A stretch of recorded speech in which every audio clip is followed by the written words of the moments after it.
Hello po mga ka-ENA and ka-Solarista po. So ito po yung pakita lang namin itong mga testing namin dito sa shop. So actually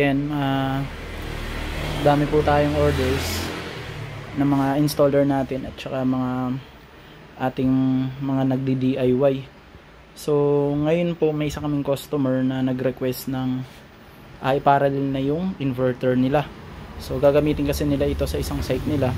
So ngayon sa part po namin, hindi lang po kami nagsisell kundi tinetest po namin ito and then siniset na namin yung mga setting. So as per reference lang po dun sa mga kumukuha sa amin. So ito request ni sir na iparallel na yung dalawang inverter. So ayun po, ginawa na namin. Ayun po, successful yung parallel setup nya. So ayun po yung master and then ito yung slave. So parehas pong normal operation. So may output. So 230 volts. So sa pagpaparallel po, hindi po yan, ito yung pinakamaselan na part sa pagse-setup. So hindi mo yan basta-bastang ipaparallel na lang yung sa output nya, itong off-grid, itong load side nya ito. And then i-on mo pareho yung inverter.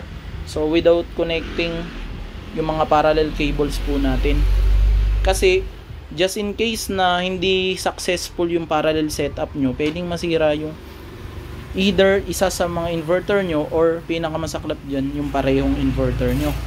So make sure na tama yung setting. So kaya po sa amin siniset na po namin yan. So and then sa pagka-connect, huling-huling yung kino-connect dapat itong sa off-grid side nya.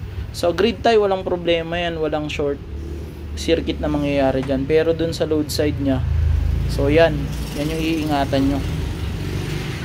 So yan po, may mga case na pong nangyari yan. Hindi muna chinek kung successful yung parallel operation ng dalawang inverter, basta kinonect na lang nila. So ayun po, nagka-problema sila, nasira yung isang unit.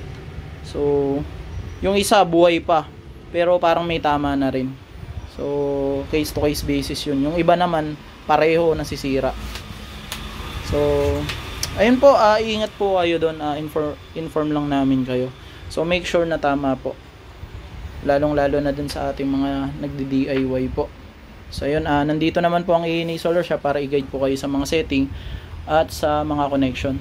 So yun pala, pag sa amin po kayo kumuha, may free diagram and pwede na kayo mag-request ng tamang setting dito or pwede nyo nang ipaset sa amin.